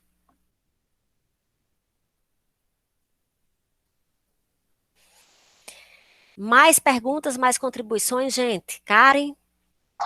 Então, naquela parte onde você falava sobre as pesquisas e que o Brasil está muito atrás de outros países em relação a pesquisas, passo lento e tudo mais, eu fiquei pensando, na parte de tecnologia, eu entendo que você precisa de dinheiro, né, para ter essas tecnologias e avançar nesse sentido, mas na parte de pesquisa, se um outro país avançou tanto, descobriu coisas maravilhosas, por que a gente tem que pesquisar de novo isso? Por que não pode ser usado o que já foi aprendido por outros lugares e colocado em prática aqui? Tá. Na realidade, isso é feito, né? Nenhuma pesquisa ela surge sem fazer um levantamento do que já se tem. Então, óbvio que se faz isso na hora que vai fazer pesquisa, você faz o levantamento de tudo que já existe sobre aquele campo e a sua pesquisa é dar uma contribuição maior para o que já existe. Agora, o que é que acontece no Brasil? Não é? A gente tem matérias-primas, disponibilidade de matérias-primas que em outros países às vezes nem tem e que a gente poderia estar fazendo testes com essas matérias-primas brasileiras. Tá? E outros países não vão fazer, porque eles não são fonte daquelas matérias-primas, enquanto nós somos fontes daquelas matérias-primas. E o segundo é realmente o incentivo à pesquisa, né, cara? Quando eu falo incentivo à pesquisa, é assim, para pesquisar tem que ter alguém, e esse alguém, ele precisa de alguma forma ser remunerado, ele ter quem compre os produtos que ele necessita para fazer a pesquisa, paga aquele tempo, né?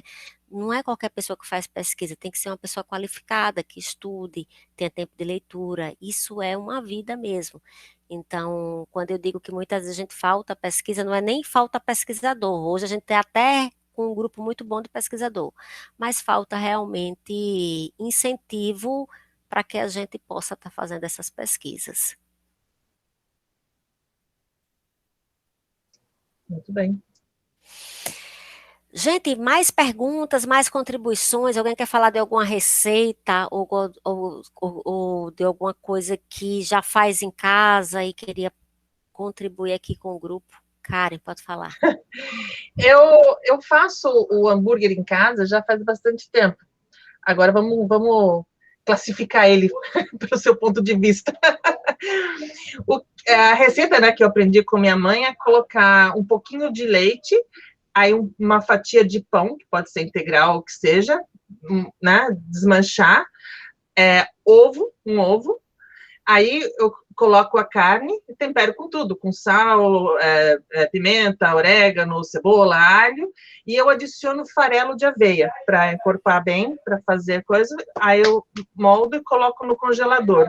Então, é dessa forma, mas eu nunca fui atrás de porcentagens de quanto tem de carne, é tudo meio assim a olho para dar liga e colocar, né? Então, é super bom, né? Super gostoso, né? Fica bem. Então.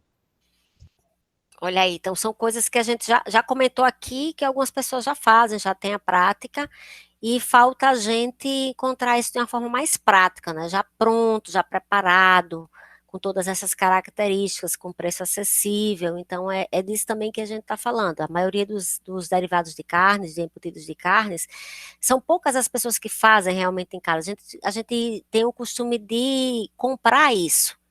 E o que eu sinto falta hoje é ter a disponibilidade desses produtos de forma segura. Eu sou também muito criteriosa na questão da segurança quando a gente trabalha com derivados de alimentos, sejam de leite, seja de carne, não é?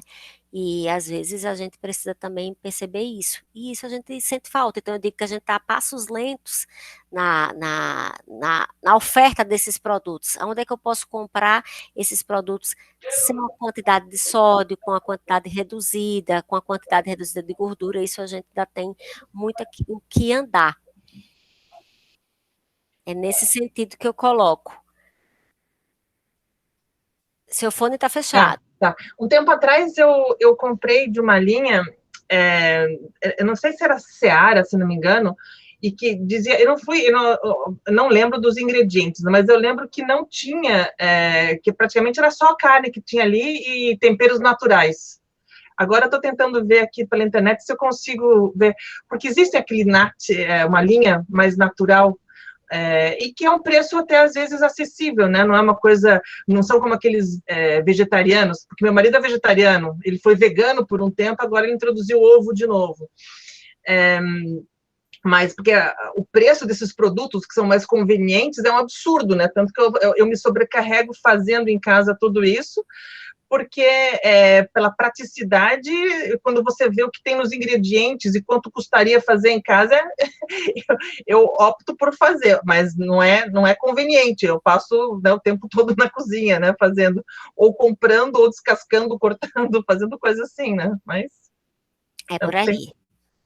Pronto, cara, você relatou realmente essa realidade que a gente vive ainda, né, aqui em nosso país, né? Então, quando a gente fala de produtos derivados de carnes, há realmente a necessidade de uma alteração na forma que esses produtos são processados, são obtidos.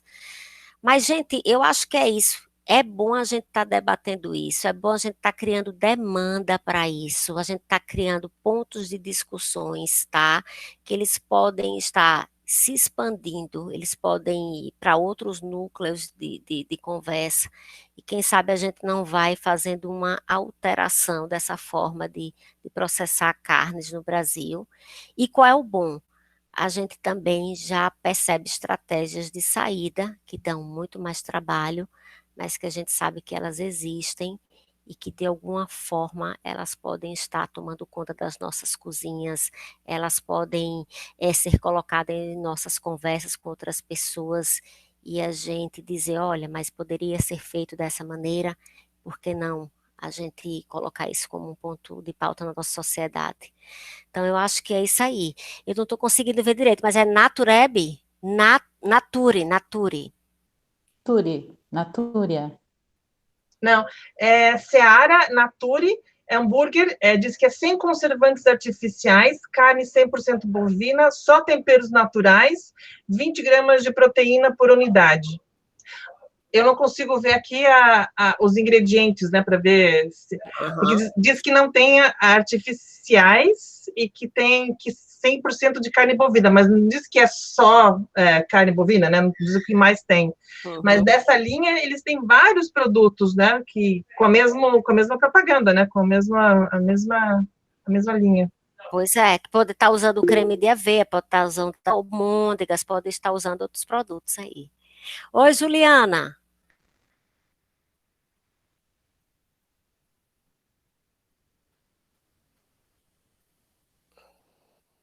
Paulia? Oi. Eu nunca consegui comer esses hambúrgueres. Olha, nem os meus filhos aceitaram, né? Eu pego lá uma carne moída, faço o almoço, aí já ponho, sobra um pouco e já coloco no freezer, já faço os hambúrgueres ou almôndegazinha, já congelo. O sabor para mim é terrível, sabe? Aí eu não. Geralmente eu misturava com cereal, né? E congelava, botava para congelar. Eu não suporto esses produtos prontos assim, né? Mas a linguiça aqui. Também tem esse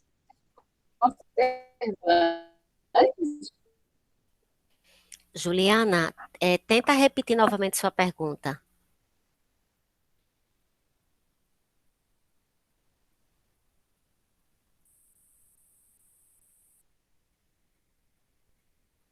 Oi, Juliana. Juliana?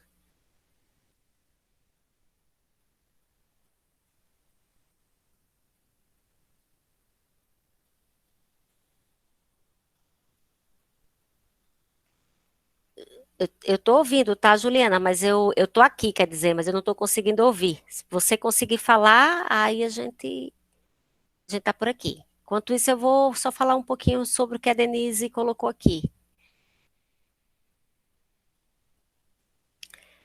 É isso, Denise, não é? Eu acho que tem tanta química, eu acho que tem tanta química que eu nunca consegui comer, nem as minhas crianças também, quando era criança, então é como fala a Karina, a gente fica só dentro da cozinha, né, picando e cortando e fazendo, né, mas eu tenho esse costume de pegar uma carne moída tal e já fazer o almoço e já deixar uns hambúrgueres, umas almôndegazinha pronta, congelada, né, fica mais prático também na hora de fazer É verdade. Então, Não é à que aí toa. tu come mais saudável. Sim, e não é à toa que tá aí essa febre dos hambúrgueres artesanais, não é, gente? Não é à toa que eles surgiram.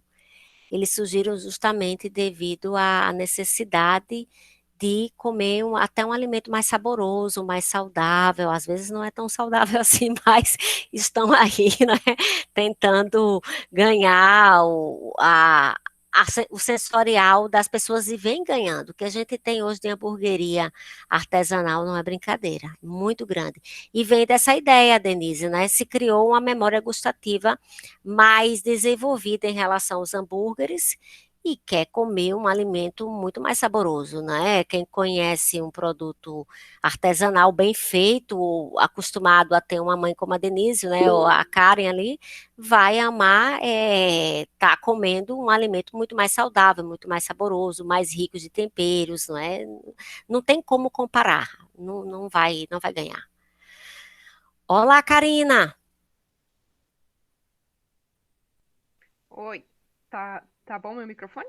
Tá ouvindo? Tá sim, tô ouvindo perfeitamente. Tá? Ah, então tá. Não, ainda sobre a rotulagem, a nova rotulagem dos alimentos.